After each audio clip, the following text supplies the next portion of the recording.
Bonjour et bienvenue au second hackathon de l'Agence nationale des fréquences. Premier enjeu important en ce début de matinée qui est d'affecter les bonnes équipes sur les bons projets. Ce qu'on va vous demander, c'est de constituer une banque de visages pour qu'on puisse vous identifier et de poser ces visages sur les projets qui vous intéressent.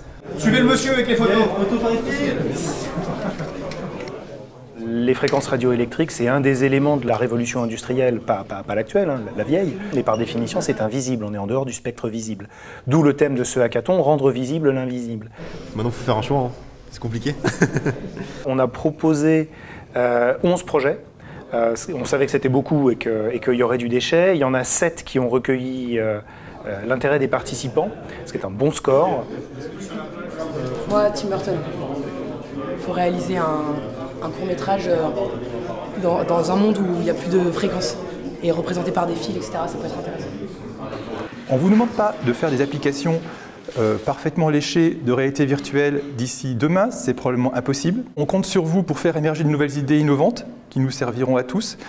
Donc je vous souhaite un FRAC qui soit peut-être plein d'idées frappantes, fracassantes, mais qui reste fraternel et surtout qui soit fructueux. Bon hackathon à tous.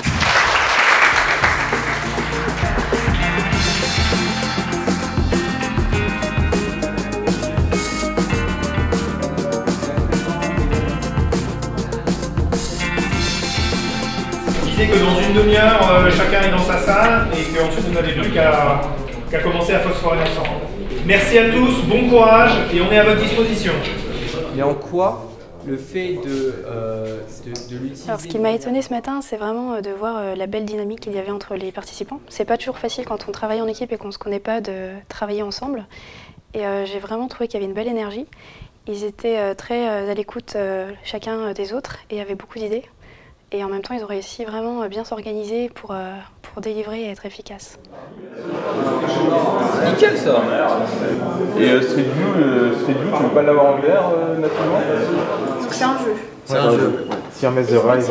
Un jeu mobile. En fait, à chaque fois qu'un utilisateur va détruire une antenne, ça met à jour la donnée concernant cette antenne pour la NFR. Il est géolocalisé, la puissance du signal à l'endroit où il est émis. En fait, c'est tout ça qui est mis à jour.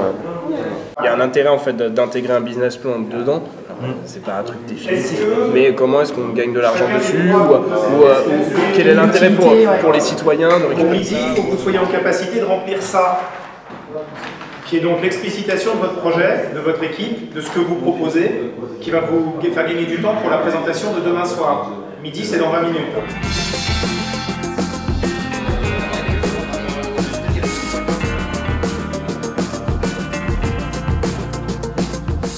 Je participe régulièrement à des hackathons ou des week-end challenge, quel que soit le nom qu'on leur donne.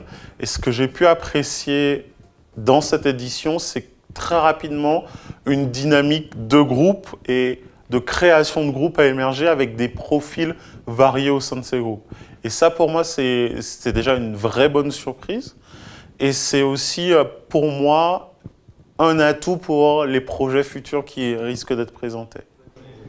Il y a des très bonnes idées qui émergent de ce hackathon. Et la raison du hackathon aujourd'hui, c'était de se dire, en fait, lié au thème actuel qui était rendre visible l'invisible, de se dire que ces nouvelles réalités, qui pouvaient être la réalité virtuelle ou la réalité augmentée, pouvaient être justement intégrées pour rendre visibles ces éléments qu'on ne voyait pas dans la réalité, qui sont les fréquences. Allez, tire.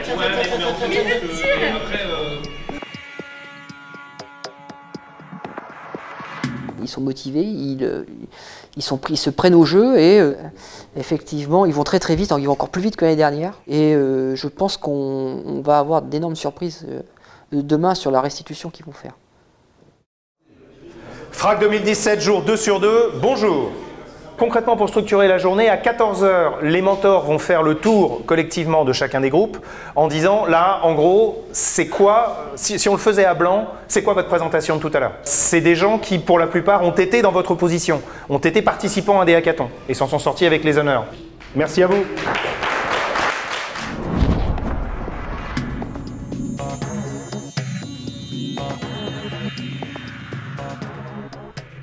Des équipes se sont fermées pour pouvoir réviser, d'autres travaillent leur présentation, donc on sent qu'il y a quelque chose qui se passe en plus là actuellement. Il nous reste environ 2 heures de travail.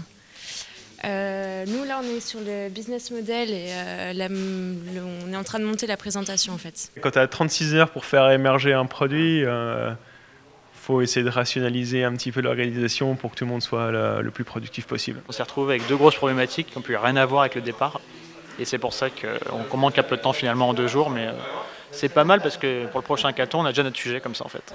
L'apport pour la NFR... Avec la transformation numérique qui nous affecte, l'aménagement du spectre de fréquences, le fait de faire participer les citoyens à la définition des usages qu'on va avoir des fréquences, des règles qui vont exister entre nous, du vivre ensemble numérique, c'est une démarche qui est très innovante. Je crois que l'agence est, parmi ses homologues européens, la seule à le faire. L'idée, c'est clairement de dire comment on a envie de l'administrer ensemble, on va l'inventer ensemble, on va l'outiller ensemble et on va le faire vivre ensemble. Après nous, on voit qu'il y a une antenne orange qui a un signal correct que vous pouvez retrouver sur willywest.com. Juste dans une logique d'être percutant, et si jamais vous êtes interrompu, avoir dit l'essentiel, et peut-être commencer par montrer et après expliquer. Bon, il nous reste un peu de temps pour travailler le discours, scénariser, on va scénariser la démo un peu plus. Ouais, exactement, voilà. Non mais c'est super, bravo. Vous avez encore 1 heure devant vous, donc c'est nickel. 1 heure et quart, bravo. Merci. Il va y avoir les exposés devant le jury, donc ça c'est vraiment un élément crucial pour voir comment chaque équipe a compris le problème qu'elle tente de résoudre. Et ces études de cas vont nous permettre aussi d'avoir une vision de la manière dont les projets pourraient se déployer peut-être dans des startups ou dans des réalisations pratiques. Donc c'est très concret parce que ça sera, j'espère, plus pratique, plus visuel et peut-être directement utilisable, qui sait, dans des développements autonomes sous forme de start-up. Que le meilleur gagne. Bonne chance à tous. Le jury est parmi nous, mesdames et messieurs, la cour. Donc là-bas, c'est les données de la NFR, mais on est plus